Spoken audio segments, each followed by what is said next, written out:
Hello friends, welcome to our channel. இன்னைக்கு வந்து my ஸ்டாண்டின் அப்படிங்கிற தாய் பிஎல் ட்ராமா தாங்க ஸ்டார்ட் பண்ண போகிறோம். ஓகே வாங்க ஸ்டார்ட் பண்ணிடலாம். ட்ராமாவோட ஸ்டார்டிங்லேயே வந்து இந்த கதையோட ஹீரோ அவரை தான் காட்டுறாங்க. இவரோட பேர் வந்து என்னன்னா ஜோ. இவர் என்ன வேலை பார்க்குறாருன்னா சினிமாவில் வந்து ஹீரோஸ்க்கெல்லாம் டூ போடுவாங்களே அந்த வேலை தான் பார்க்குறாரு. இப்போ கூட ஏதோ ஒரு இதுக்கு வந்து ரெடி ஆகிட்டு இருக்காரு. இந்த நேரம் ஜோக்கு வந்து அவரோட பாய் ஃப்ரெண்டு மிங்குன்னு ஒருத்தர் இருக்காரு. அவர் வந்து கால் பண்ணி டேய் எங்கடா இருக்க அப்படியே மிங் வந்து கேட்டுக்கிட்டு இருக்காரு. இதுக்கு ஜோ வந்து பெருசா எந்த ரிப்ளையும் பண்ணவே இல்லை. அதுக்குள்ளேயும் பார்த்தா ஷூட்டிங் ரெடி அப்படின்னு சொல்ல இவரே ஷூட்டிங் போயிட்டாரு. ஆளு கொஞ்சம் பதட்டமாக தான் இருக்காரு. அது மட்டும் இல்லாம இப்போ பைக் சீன் வேற. அந்த சீனை வந்து இந்த ஜோ வந்து சரியா பண்ணுவேனா மாட்டேனான்னு ஜோ ஒரு பதட்டமாக தான் இருக்கான். பையன் இவ்வளோ பதட்டமா இருந்தா என்ன ஆகுறது? இவன் பதட்டப்பட்ட மாதிரி இப்போ என்ன ஆகுதுன்னா அந்த சீன் வந்து நல்லாவே எடுக்க முடியல. அதே நேரம் ஜோக்கு வந்து இந்த இடத்துல ஒரு பெரிய ஆக்சிடென்டே நடக்குது. ஜோ வந்து ஒரு பெரிய பாலத்துலேருந்து கீழே விழுகிறான். ஏன் எனக்கு மட்டும் ஏன் இப்படிலாம் நடக்குது? நான் இருட்டுல இருந்து ஒவ்வொரு நேரமும் வெளியே வர முயற்சி பண்றேன். ஆனா ஏன் என்னோட வாழ்க்கை வந்து மறுபடியும் இருட்டுக்குள்ளேயே தள்ளுது அப்படின்னு ஜோ வந்து மனசுக்குள்ளேயே நினைச்சுக்கிட்டு தான் அந்த பாலத்துக்குள்ள விழுகிறான். அவனுக்கு என்னாச்சோ ஏதாச்சுன்னு தெரியல. இப்படியே 2 வருஷம் ஓடி போயிடுது. கடைசியில எப்படியோ இந்த ஜோ வந்து கோமாலேருந்து கண்ணு முழிக்க ஒரு அம்மா முன்னாடி நிற்கிறாங்க. எப்பாட என் பையன் எந்திரிச்சிட்டான் அப்படின்னு அந்த அம்மா வந்து ஹாப்பியாக ஃபீல் பண்ணா. என்னது இது ஹாப்பியாக ஃபீல் பண்ணிக்கிறீங்க? ஆமா நீங்களாம் யாரு, எதுக்கு என்ன சுற்றி நிற்கிறீங்க அப்படின்னு ஜோ கேட்க, என்னப்பா இப்படி கேட்குறேன், நான் தான் உன் அம்மா அடி அந்த அம்மா சொல்ல. என்னது ஏன் அம்மாவா? என் அம்மா தான் செத்து போயிட்டாங்களே அப்படின்னு ஜோ வந்து சொல்றான். டாக்டர் என்னாச்சு என் பையனுக்கு அடி அந்த அம்மா கேட்க, 2 வருஷம் கோமால இருந்தாம்ல, லைட்டா அங்கங்க ஏதாச்சும் மறந்துருப்பான், விடுங்க எல்லாம் சரியா போயிடும் அப்படின்னு டாக்டர் வந்து சொல்றாங்க. சரி நீ என் கூட வாங்க அப்படின்னு இந்த அம்மா வந்து டாக்டர் அங்கிட்டு தனியா கூட்டு போக என்ன பேசுறாங்க அப்படின்னு ஜோக்கு வந்து ஒண்ணுமே புரியல. இப்போதான் இந்த ஜோ பையன் வந்து அங்கிட்டு திரும்பி கண்ணாடிய பார்க்க ஜோவோட ஃபேஸ் வந்து வேறு மாதிரி இருக்கு. ஆக்சுவலா என்ன நடந்திருக்குன்னா அதான் அந்த ஆக்டர் ஜோ இருக்காம்ல, அவன் வந்து பாலத்துக்குள்ள விழுந்தாம்ல, பாலத்துக்குள்ள விழுந்தனோட ஆத்மா வந்து 2 வருஷமா கோமால இருந்த ஒருத்தரோட உடம்புக்குள்ள வந்து போயிருக்குப்பா. சரி என் பாடியோட ஆத்மா வந்து இந்த பையனோட உடம்புக்குள்ள வந்திருக்குன்னா அப்ப இந்த பையனோட ஆத்மா வந்து என்னோட உடம்புக்குள்ள போறதுக்கான வாய்ப்பு இருக்கா இல்லையா அப்படின்னு இந்த ஜோ வந்து ரொம்ப டீப்பா யோசிச்சுட்டே இருக்கான். இந்த நேரம் இன்னொரு கேரக்டரை காட்டுறாங்க. அவரோட பேர் வந்து என்னன்னா வட்டு. இவரோட அப்பா வந்து இதே ஹாஸ்பிட்டல்ல அட்மிட் பண்ணியிருக்காங்க. ஜோவோட அம்மா தான் அப்பப்ப அவங்க அப்பா வந்து கவனிச்சுடுவாங்களா, அதனால இவங்களுக்கு வந்து நல்ல பழக்கம் இருக்கு. என்னம்மா உங்க பையன் எந்திரிச்சிட்டானா அப்படி இந்த வட்டு வந்து கேட்க, எந்திரிச்சிட்டான் அப்படி அம்மா வந்து ஹாப்பியா தான் பேசியிருக்காங்க. ஜோ தான் ரொம்ப கன்ஃபியூஷனாவே இருக்கான். ஆக்சுவலா இந்த ஜோ இருக்காம்ல ஆக்டர் ஜோ, இந்த ஆக்டர் ஜோக்கு வந்து வட்டு வந்து ஆல்ரெடி நல்லாவே தெரியும். ஏன்னா இந்த வட்டு வந்து என்டர்டைன்மெண்ட் இண்டஸ்ட்ரியில தான் ஒர்க் பண்றாரு. அதனாலதான் இந்த ஜோக் வந்து நல்லாவே தெரியும். ஆமா உங்க பையன் பேர் என்ன அப்படி இந்த வட்டு வந்து கேட்க, என் பையன் பேர் தானே ஜோ அப்படி இந்த அம்மா வந்து சொல்றாங்க. ஆக்சுவலா இப்ப கோமால நினைச்சோம்ல அந்த பையனோட பேரும் கூட ஜோ தான். என்னது இது என் பேரும் இந்த பையனோட பேரும் ஒரே மாதிரி இருக்கு, இது கோஇன்சிடென்ஸா என்ன அப்படி ஆக்டர் ஜோ வந்து ரொம்ப யோசிக்கிறான். சரி என்னமோ ஏதோ கொஞ்ச நாள் இதுக்குள்ளே இருக்க வேண்டியதானே ஜோ முடிவு பண்ணிட்டான். இப்படியே 1 மாசம் ஓடி போகுது. ஹாஸ்பிட்டல்ல இருந்து வெக்கேட் பண்ணிட்டு இவங்க வெளியே வர ஏத்தாப்புல வட்டு வராரு. வாங்க நானே உங்களை வந்து வீட்டுல கொண்டு போய் விடுறேன்னு வட்டு சொல்றாரு. இந்த நேரம் இந்த ஜோ பையன் வந்து ஏத்தாப்புல உள்ள போஸ்டரை பாக்குறான். என்னத்த பாக்குறான் அப்படின்னு வட் பார்க்க அங்க அந்த மிங்கோட போஸ்டர்லாம் இருக்குது. ஓ இந்த பையனா ஒரு 6 மாசத்துக்கு முன்னாடி தான்ப்பா பெரிய மாடலானா, ரொம்ப நல்ல பையன். சரி வாங்க உங்களை வீட்டில் கொண்டு போய் விடுறேன்னு வட் வந்து வீட்டில் கொண்டு போய் விட்டுட்டு, பாருப்பா உனக்கு எப்போ எந்த வேலை வேணாலும் என்கிட்ட கேளு அப்படின்னு அவர் வந்து நல்ல விதமாக பேசிட்டு இங்கேருந்து கிளம்பி போயிட்டாரு. இந்த ஆக்டர் ஜோ இருக்காம்ல அவனுக்கு ஒண்ணுமே புரியல. என்னடா இது என்னோட ஆத்மா வந்து இந்த பையனோட உடம்புக்குள்ள வந்திருக்கு, என்னோட பாடியை வந்து இன்னுமா கண்டுபிடிக்கல, 2 வருஷம் என்னதான் ஆச்சு, அந்த பாலத்துக்குள்ளதான் என் பாடி கிடக்குதா இல்ல வேற எங்கேயாச்சும் கிடக்குதா, இதை பத்தி ஏதாச்சும் இன்ஃபர்மேஷன் வந்து நெட்ல இருக்கணுமே, நான் தேடி பார்க்கணுமே அப்படின்னு ஜோ வந்து ரொம்ப மும்முரமா தேடி பார்த்து இருக்கான். இந்த நேரம் ஜோவோட அம்மா வந்து சாப்பாடு கொடுத்து சாப்பிடுவான்னு ரொம்ப பாசமா பேசுறாங்க. ஆக்சுவலா அம்மா 2 வருஷமா நீங்க வந்து என்ன பாத்துக்கிட்டீங்களே, இதுல ஏதாச்சும் பெரிய செலவு ஏதாச்சும் வந்துச்சா அப்படின்னு ஜோ கேட்க, என்னப்பா நீ இப்படிலாம் கேட்குற, இதுக்கு முன்னாடி நம்ம இதோட நல்ல வீட்டில் இருந்தோம். ஆனால் மெடிக்கல் ட்ரீட்மெண்ட்காக இப்போ என்ன பண்ண சொல்கிற, அந்த வீட்டெல்லாம் விற்று இந்த வீட்டில் இருக்கோம். அதையும் நான் போனால் போகுது, எனக்கு இருக்க அந்த ஒரு பையனுக்காக நான் பண்ண மாட்டேனா, அதெல்லாம் பார்த்துக்கலாம்ப்பா அப்படின்னு அம்மா வந்து ரொம்ப தைரியமாக பேசுகிறாங்க. ச்சே, என்னோட அந்த வாழ்க்கையில தான் எனக்கு அம்மான்னு ஒருத்தவங்க இல்லை, ஆனால் இந்த வாழ்க்கையில் எனக்கு அம்மான்னு ஒருத்தவங்க இருக்காங்களே, அதை நினைக்கும் போது எனக்கு ரொம்ப ஹாப்பியாக இருக்குன்னு ஆக்டர் ஜோ வந்து இந்த அம்மா ஹக் பண்ணி ரொம்ப ஃபீல் பண்ணி அழுதுகிட்டு இருக்கான். அதுக்கப்புறம் என்ன, வேலைக்கு போய் தானே ஆகணும். அந்த வட்டம் வேலை கொடுக்குறேன்னு சொன்னார்ல, அந்த வேலைக்கு தான் இவன் போயிருக்கான்.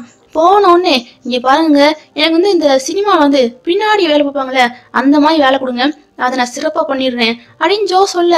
ஆனால் உன் அம்மா சொன்னாங்களே, நீ இந்த மாடலு அந்த மாதிரி ஆகத்தான் ஆசைப்பட்டேன்னு சொன்னாங்களே, உனக்கு ஓகேவா அப்படின்னு வட்டு வந்து கேட்க, அதெல்லாம் ஒன்றும் பிரச்சனை இல்லை, நான் பின்னாடியே வேலை பார்க்குறேன், முன்னாடி எந்த வேலையும் வேண்டாம் அப்படின்னு ஜோ சொல்கிறதால, சரிப்பா இதுக்கு மேலே ஓ விருப்பம், இந்தா நான் இப்போ ஒரு பையனை கூப்பிடுறேன், அந்த பையன் உனக்கு வந்து எல்லா உதவியும் பண்ணுவான்னு ஒரு பையனை கூப்பிடுறாங்க. அந்த பையனோட பேர் வந்து என்னன்னா இம்மு. இந்த இம்முங்கிற பையனே ஜோக்கு வந்து நல்லாவே தெரியும். ஏன்னா 2 வருஷத்துக்கு முன்னாடி இவங்க எல்லாம் சேர்ந்து ஒர்க் பண்ணியிருக்காங்கப்பா. அதுக்கப்புறம் என்ன, ஜோ வந்து கொடுத்த வேலை எல்லாத்தையும் சிறப்பாக பண்ணியிருக்கான். இந்த நேரம் இந்த இம்பையன் வந்து பதறி அடிச்சுட்டு வர, என்னடா என்ன ஆச்சு அப்படின்னு மற்றவங்களாம் கேட்க, ஏங்க அந்த மிங்குக்கு வந்து இன்னைக்கு வந்து ஷூட் இருக்குங்க, ஆனா அந்த மிங் வந்து வேற எங்கேயோ போறதா பேசியிருக்காங்க. போச்சு போச்சு போச்சு, வட்டுக்கு தெரிஞ்சா டென்ஷன் ஆயிடுவாரு, நம்ம அதுக்கப்புறம் வந்து வீட்டுக்கே போக முடியாது அப்படின்னு இம் வந்து பதறிக்கிட்டு இருக்காங்க. அந்த மிங்கோட பேரை கேட்டோன்னே, ஐயோ அவன் இங்கே வந்தா எனக்கு தான் பெரிய பிரச்சனை, நான் இங்கே இருக்க வந்து சேஃப் இல்லை, எனக்கு இங்கே கொஞ்சம் உடம்பு சரியில்லாத மாதிரி ஃபீல் ஆகுது, நான் இங்கேருந்து வீட்டுக்கு கிளம்பட்டுமா அப்படின்னு ஜோ வந்து கேட்க, சரிப்பா நீயே இப்போ தான் ஹாஸ்பிட்டலில் வந்து இருக்க, கிளம்பு கிளம்பு அப்படி அங்கே உள்ளவங்களாம் ஜோவை போக சொல்லிட்டாங்க. மிங்க பார்க்கவே கூடாதுன்னு ஜோ நினச்சிக்கிட்டு இருக்கான். ஆனால் விதியை பாருங்களேன், லிஃப்டை ஓப்பன் பண்ண எதிர்த்தாப்புல மிங்க வந்து நிற்கிறான். யாரை பார்க்கக்கூடாதுன்னு நினச்சேனோ அவங்களே பார்க்குறேனே அப்படின்னு ஜோ வந்து ரொம்ப ஃபீல் பண்ணிகிட்டே தான் நிற்கிறான். இந்த நேரம் மிங்குக்கு வந்து என்ன தோணுச்சுன்னு தெரியல, உள்ளுணர்வு தான் சொல்லும்ல, நமக்கு தெரிஞ்சவன் பக்கத்துல இருந்தா அதான் மிங்குக்கு சொல்லுது போல இருக்கு. ஏங்க ஒரு நிமிஷம் நில்லுங்க, நம்ம இதுக்கு முன்னாடி எங்கேயாச்சும் மீட் பண்ணியிருக்கோமா அப்படின்னு மிங் வந்து ஜோவா நிப்பாட்டி கேட்க, இல்லை இல்லை இல்லை இல்லை நீங்கள் ஏதோ தப்பாக புரிஞ்சுட்டீங்கன்னு நினைக்கிறேன், நான் ஏதோ கிளம்புறேன் அப்படின்னு ஜோ வந்து கிளம்பி போயிட்டான். ஆக்சுவலாக இந்த ஜோவோட ஆத்மா மட்டும்தான் இந்த பையனோட உடம்புக்குள்ள இருக்கு, ஆனால் ஃபேஸ்லாம் வேறு தானே, அதனால தான்ப்பா மிங்குக்கு அடையாளம் தெரியல. இருந்தாலும் தெரிஞ்சவன் பக்கத்துல இருக்கான் அப்படிங்கிற உள்ளுணர்வு மட்டும் இந்த மிங்குக்குள்ள வந்து இருந்துகிட்டு தான் இருக்குது.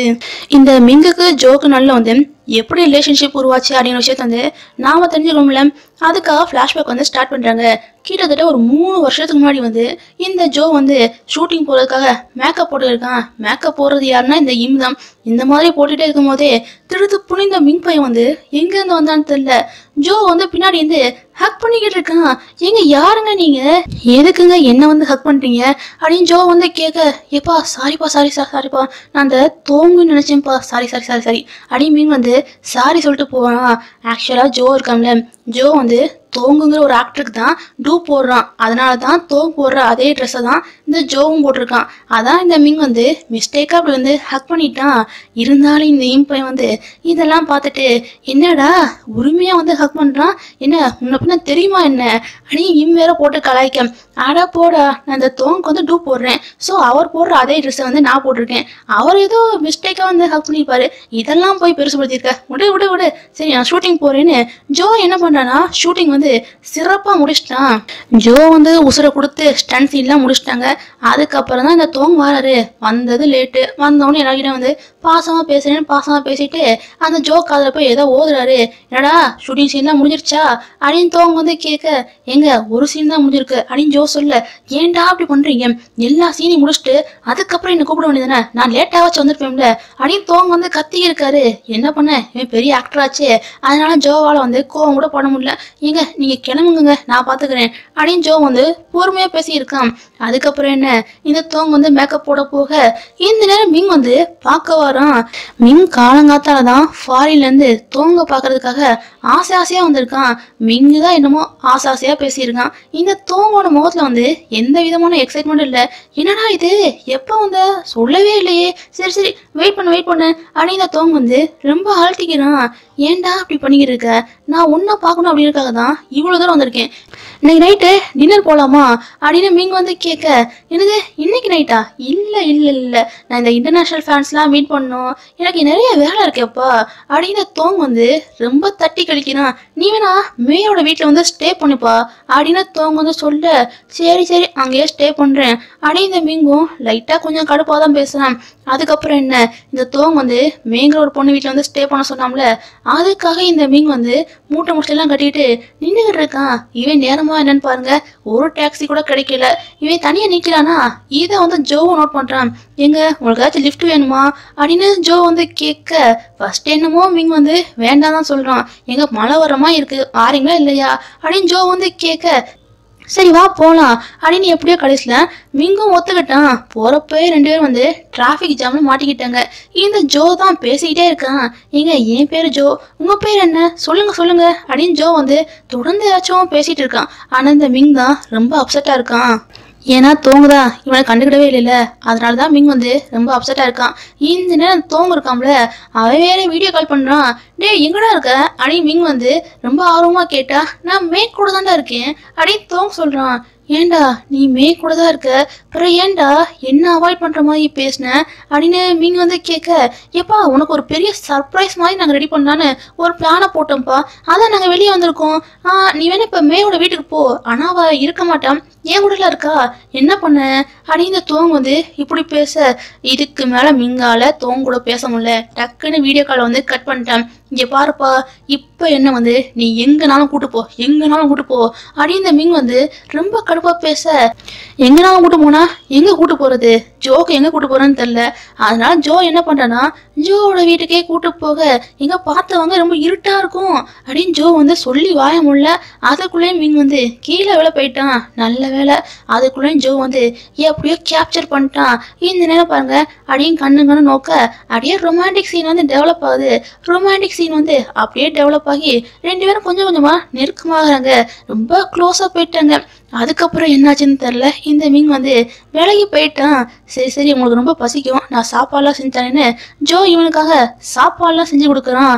அதுக்கப்புறம் என்ன, எல்லாத்தையும் முடிச்சுட்டு ரெண்டு பேரும் படுக்கவும் ஆரம்பிச்சிட்டாங்க. மிங்கு தான் மேலே படுத்திருக்கான், ஜோ கீழே படுத்திருக்கான். ஏங்க நீங்க இதுக்கு முன்னாடி தரையெல்லாம் படுத்த பழக்கம் இருக்காதுல்ல அப்படின்னு ஜோ கேட்க, ஆமா ஆமா நான் தரையெல்லாம் இதுக்கு முன்னாடி படுத்ததில்லை, பேசாம நீ வேணா மேலே வாயேன், மேலே வந்து படுத்துக்கோயேன் அப்படின்னு மிங் வந்து கூப்பிடு. என்னது மேலையா, இல்லை இல்லை வேண்டாம் வேண்டாம் அப்படின்னு ஜோ சொல்ல, இப்போ நீ மேலே வரியா இல்லை நான் கீழே வரட்டுமா அப்படின்னு மிங் வந்து இப்படி பேச, இல்லை இல்லை நானே மேலே வந்துடுறேன்னு ஜோ மேலே போய் படுத்துட்டான். ஜோக்கு என்னன்னு தெரில, மிங்க பார்த்தோன்னே பிடிச்சி போச்சு போல இருக்கு. அதனால இந்த ஜோப்பை வந்து லைட்டாக கொஞ்சம் ஃப்ளட் பண்ணுற மாதிரியா பேசியிருக்கான். இது மிங்குக்கும் புரியுது.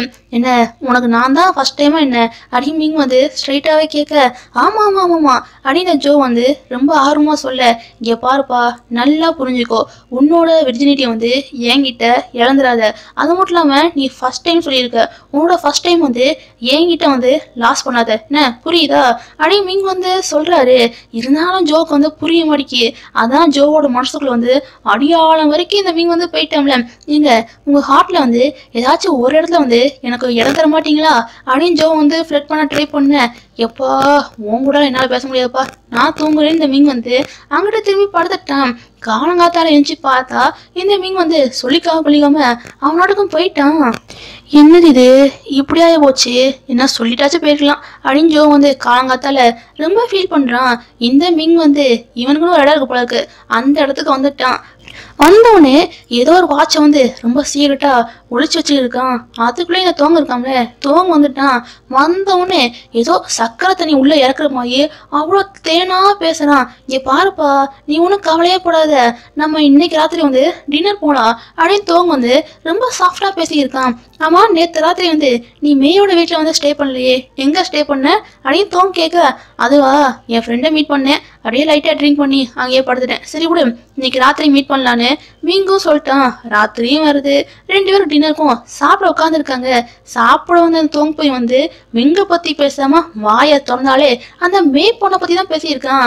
ஆமா உன்னோட வேலையில எப்படி போகுது அப்படின்னு மிங்க வந்து கேட்க, நல்லா தான் போகுது அப்படின்னு தோங்க சொல்ல, அதான் மே கூட உன்னோட வேலை எப்படி போகுதுன்னு கேட்டேன். அப்படி மீன் கேட்க, மே வந்து இப்போ வந்து பேக்கரி ஷாப் வந்து ஓப்பன் பண்ணியிருக்காளா, அதுக்கு நான் தான் எல்லா ஹெல்ப் பண்ணியிருக்கேன் அப்படின்னு தோங்க வந்து மேயை பற்றி பேசினாலே 1000 வாட்ஸ் வந்து எரியிற மாதிரி அவ்வளோ பிரகாசமாக பேசுகிறான். இந்த நேரம் அந்த மே பொண்ணு வேற கால் பண்ணி, எனக்கு உடம்பு சரியில்லை, நீ இப்பயும் வந்தாகணும் அப்படியே அந்த பொண்ணு சொல்ல, இதை கேட்ட தோங்க வந்து பதறிடுச்சு. அந்த பொண்ணுக்கு உடம்பு சரியில்லாட்டியும் இவன் எதுக்கு இவ்வளோ பதறணும் அப்படின்னு எல்லா விஷயத்தையும் மிங்கும் நோட் பண்ணா செய்யறான். அது வந்துப்பா அப்படின்னு தோங்க வந்து இழுக்க, ஒன்றும் பிரச்சனை இல்லை, நீ கிளம்பு அப்படின்னு இந்த மிங் பையன் வந்து தோங்க கிளம்ப சொல்லிட்டான். பாவம் மிங் வந்து ரொம்ப தனிமையில இருக்கான், யார் கூட பேசுறேன்னே தெரியல. டக்குன்னு ஜோ இருக்காம்ல, ஜோ கால் பண்ணி, ஜோ இப்போ நான் சொல்ற இடத்துக்கு நீ வந்தே ஆகணும் அப்படின்னு மிங் வந்து சொல்ல, ஜோ வந்து சேர்ந்துட்டான். ஆமா, என்னோட நம்பர் எப்படி உங்களுக்கு கிடைச்சிச்சு அப்படின்னு ஜோ கேட்க, அதெல்லாம் சொல்ல முடியாது, வா வா என் கூட வந்து சாப்பிடு அப்படின்னு மிங் வந்து சாப்பிட உட்கார வைக்கிறான். அங்கே வெயிட்டர் வந்து, ஆமாம் சார் உங்களுக்கு என்ன வேணும் அப்படின்னு ஜோ கிட்ட வந்து கேட்க, இந்த நேரம் இந்த மிங் பையனுக்கு வந்து என்ன தோணுச்சுன்னு தெரியல. டக்குன்னு மிங் என்ன பண்ணானா, ஜோ இழுத்து வச்சு கிஸ்ஸை கொடுத்துட்டான். இவன் தோங்க மேலே இருக்க கடுப்புல தான் இப்படி பண்ணியிருக்கான் போல இருக்கு. ஏங்க நீங்கள் ரொம்ப குடிச்சிருக்கீங்க, இதெல்லாம் பண்ணுறது தப்பு, வாங்க என் வீட்டுக்கு போனான்னு ஜோ எப்படியோ மிங்க வந்து வீட்டுக்கு கூட்டு போயிட்டான். இருந்தாலும் இந்த மிங் பையன் வந்து அடங்குற மாதிரியே தெரியல. இவனுக்கு தோங்க மேலே வந்து அவ்வளோ கடுப்பு. இந்த கடுப்பை வந்து எப்படி வெளிப்படுத்துறதுன்னு தெரியாம ஜோ மேலே வந்து பாய, எங்க இதெல்லாம் தப்புங்க வேண்டாங்க அப்படின்னு ஜோ வந்து சொல்றான். இருந்தாலும் மிங் வந்து அடுத்தடுத்து ப்ரொசீட் பண்ண, இதுக்கு மேலே ஜோவாலையும் கண்ட்ரோல் பண்ண முடியாம 2 பேரும் இன்னைக்கு ராத்திரியே வந்து அவ்வளோ ஜாலியாக என்ஜாய் பண்ணுறாங்க. நல்லா என்ஜாய் பண்ணி முடிச்சுட்டு அடுத்த நாள் காலங்காத்தால ஃபர்ஸ்ட் ஜோ தான் கண் முழிக்கிறான்.